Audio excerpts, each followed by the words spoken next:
cái nào.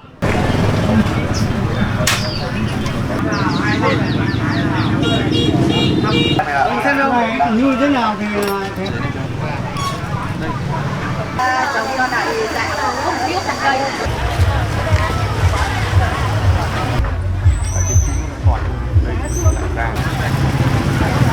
Đây cho quả lộn đấy. còn không có, nó mắt cua xong nó có gì đâu. Anh bao tiền đấy sếp ơi? 20.000.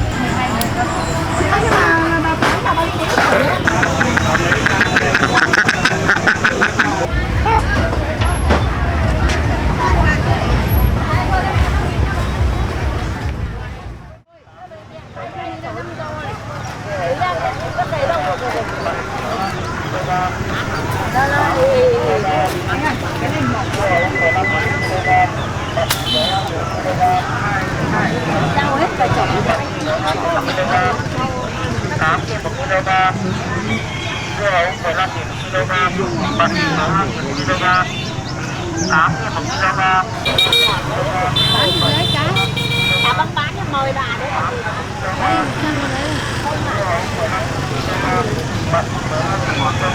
Mỗi hôm em chỉ mang một cái. Nào có bán cho em mấy cái.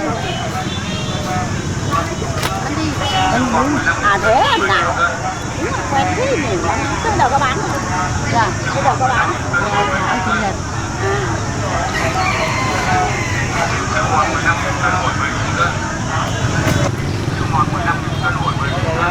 Năm chục. Ui rồi. 3 chục. Không. Chả có ai mua chán lắm.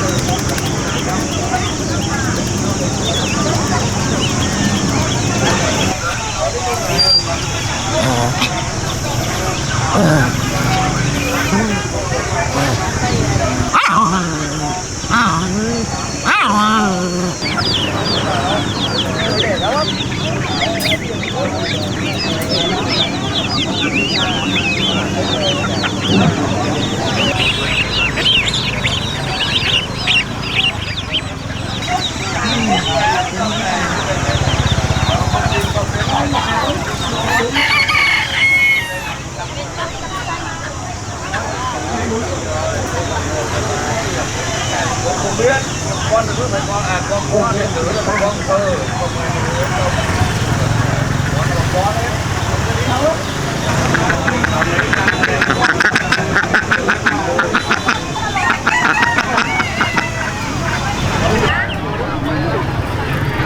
Không nào lên xuống đây vài nghìn cành.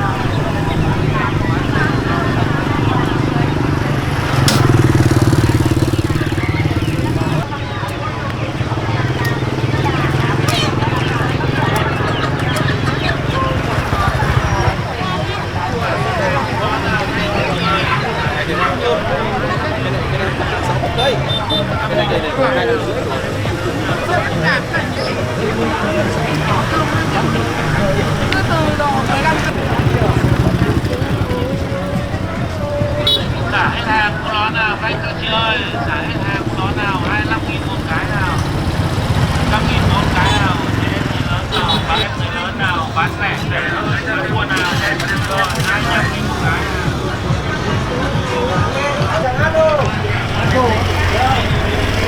Xả hết hàng của nó nào các anh các chị ơi, xả hết hàng của nó nào, 25.000 một cái nào.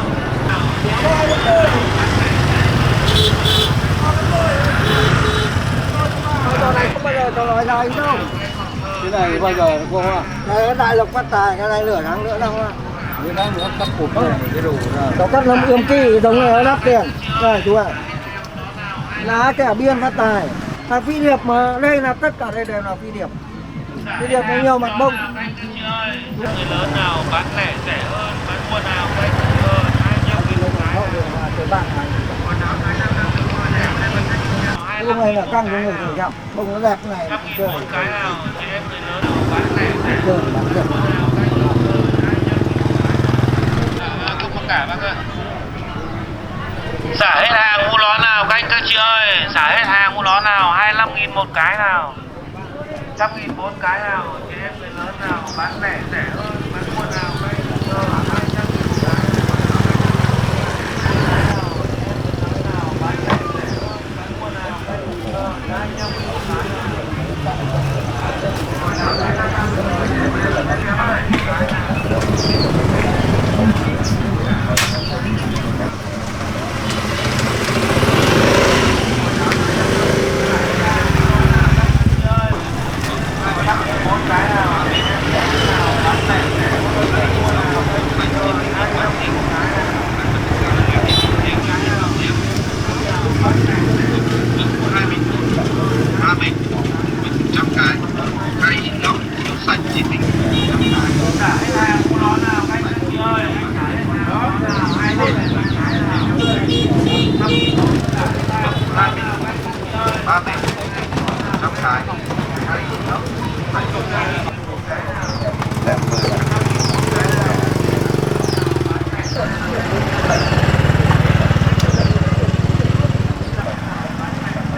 Cái đấy là 30.000 chục anh ạ.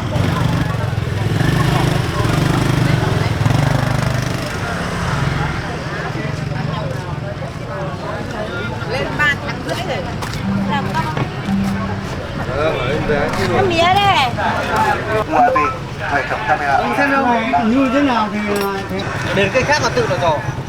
40. Kênh 90 nốt không thể. Với tiền. Đúng không? Cảm ơn ông nhé.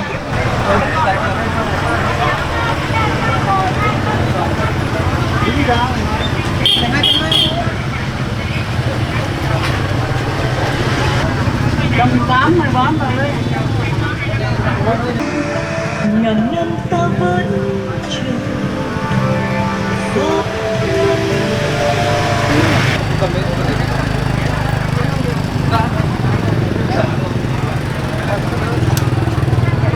Đây 300 này nhá. Vâng, thì rằng mà trả hoa thì cho nó hết Đây lấy làm chục đấy. Lấy làm gì đang nghĩ? Ta biết là đâu lấy ba. quần áo thời trang nam nữ vừa rẻ bữa đêm bán xếp mua chém ơi. Suất nhỏ 39.000 đồng, suất to 50.000 đồng. Quần áo thời trang nam nữ vừa rẻ bữa đêm bán xếp mua chém ơi. Ô loan thì nước đến cây hương sen siêu đẹp, 50.000 đồng, 100.000 đồng 3 chiếc. Quần cốt tông thì em đồng 3 chiếc, 30.000 đồng, tông bò thì em 35.000 đồng. Quần áo thời trang nam nữ vừa rẻ bữa đêm bán xếp mua chém ơi. Ba bộ áo lắm, 81 chiếc, 100.000 đồng 2 chiếc. Các loại quần áo siêu rẻ như này 70.000 đồng. Áo mực nhiều bông như này 25.000 đồng. Quần tóc bò thì em 35 chiếc, 100.000 đồng 3 chiếc. Em 35.000 đồng. Quần áo thời trang nam nữ vừa rẻ bữa đêm bán xếp mua chém ơi. 155.000 đồng 2 chiếc. Tóc bò thì em 35 chiếc, 100.000 đồng 3 chiếc. Em 35 100.000 đồng 3 bộ, 100.000 đồng 3 chiếc. Cô thì em 35 100.000 đồng 3 bộ. Áo lắm. Cầm giá 60.000 lấy 55.000 hết giá. Đó 30 chị.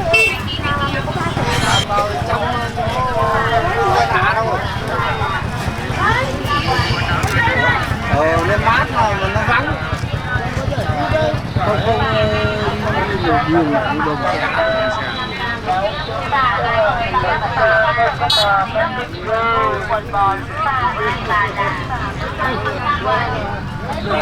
Bán áo điều hòa, bán phụ kiện điều hòa, áo chống nắng nữ, áo chống nắng lam, áo cô tông nữ 65k điều hòa, áo chống nắng nữ, áo chống nắng lam, áo cô tông nữ 65k, áo cô tông nắng 70k.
cái gà đút một cái giòn tan rồi.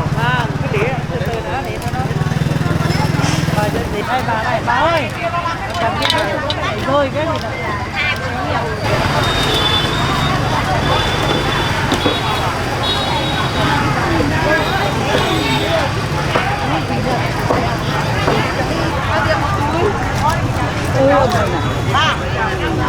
Tiền một túi mì.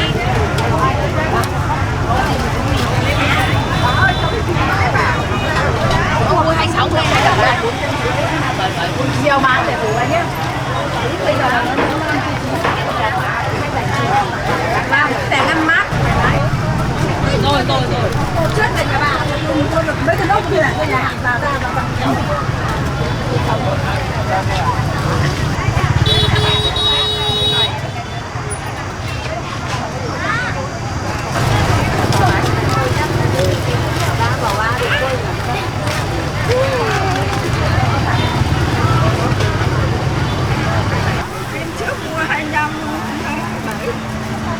bà lấy mấy cân đấy bà? Tôi mua hộ.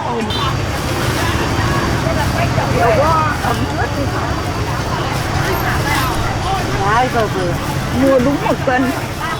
Người ta đủ. Đúng rồi bà. Tôi mua hộ.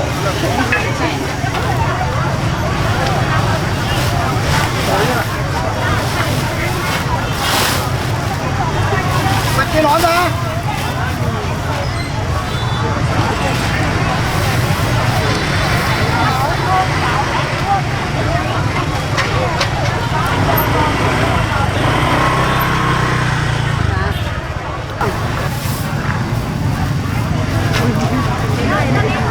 Không nên à?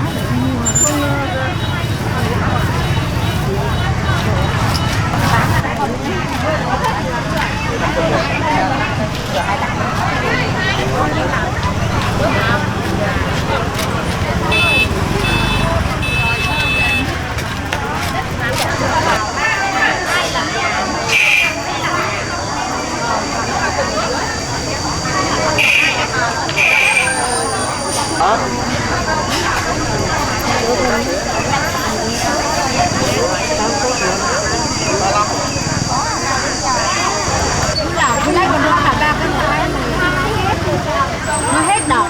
Tỏi. Rồi, mít to kìa.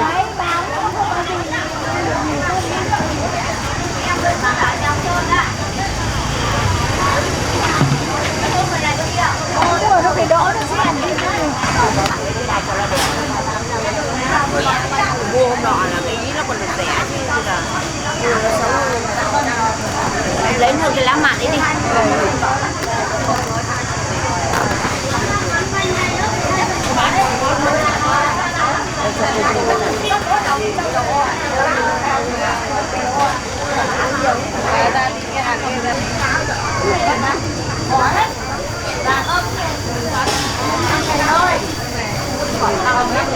Nó bằng dầu bóng.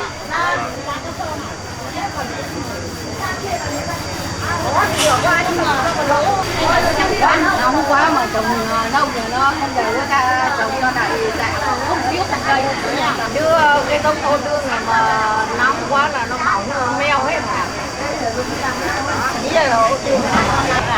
Ở trên bao nhiêu ấy ở trên đường rẽ Phan Xao Đồn mà cây chám nhà bà gì Mai Quý đây, cái vùng ngô ở nhà ông Minh Tuy đây, ở khu đấy này. Sau này cái đồ ăn đâu uống của nó đâu ngu. 30.000 là đi 3 túi đấy.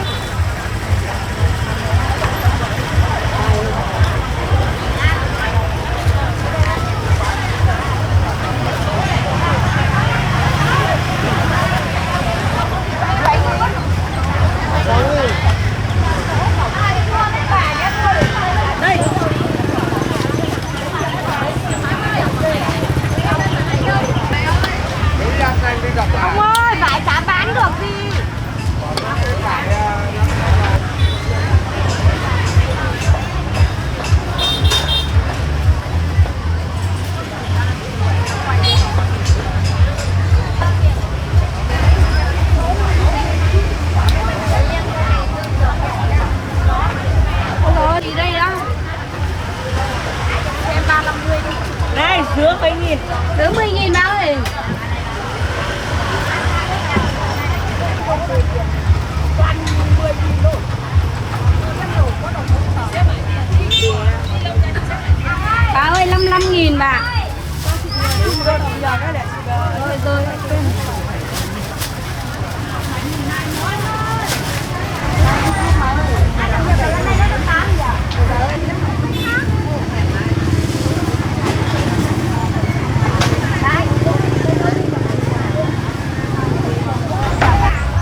Vâng. Lúc nãy nó phải chú. Ăn bao tiền đấy sếp ơi? 20.000. 20. Có cái kéo. Có kéo.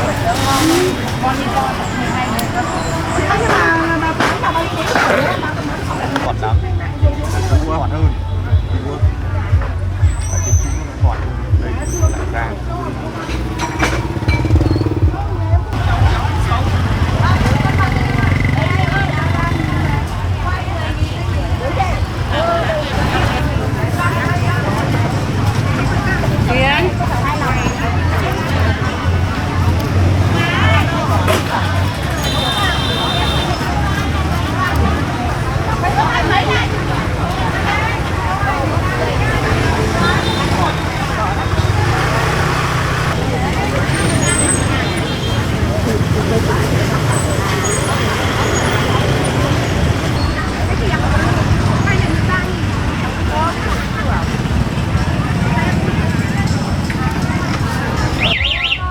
Đấy là trứng thương đấy hả? Trứng ăn đấy chứ hả? Đấy là trứng lộn đấy. Đây, trứng gì đây? Trứng ăn đây, trứng. Cái quả trứng này là gì? Quả trứng đấy là quả trứng đen. Gì trứng đấy? Trứng đấy là đặc hay là? Trứng đấy là trứng.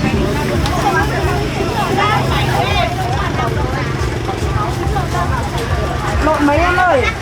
Lộn này chưa ba quả, ba cái chưa lại đây. Đây đây là quả lộn đấy.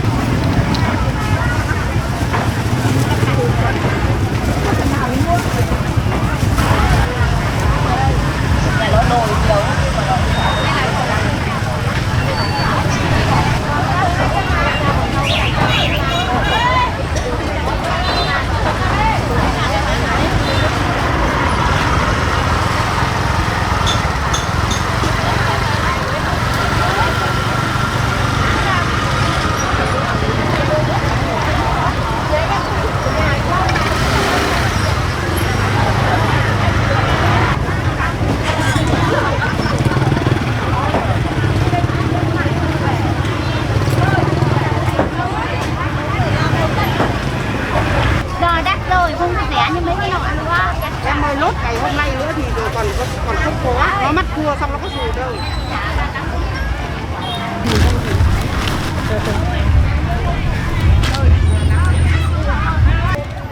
Mấy khi đều đến có tiếng cháu nhỉ? Đấy, các bà ở nhà quê vất vả lắm, lồm mà lồm bồm thế mà giờ nó ấy được.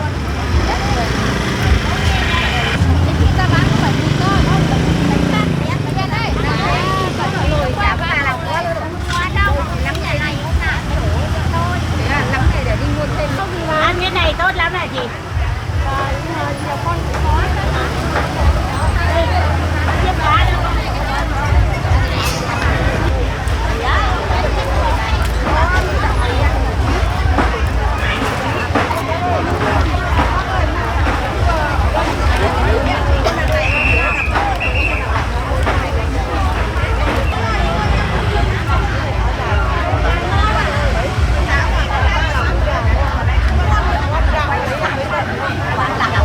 Bà gầy vào lên mà đi bán hàng xong người ta đến ta hỗ trợ bà gầy đi bán rau.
Bánh rán lòng đen, 2 bánh tiêu bánh rán lòng đen.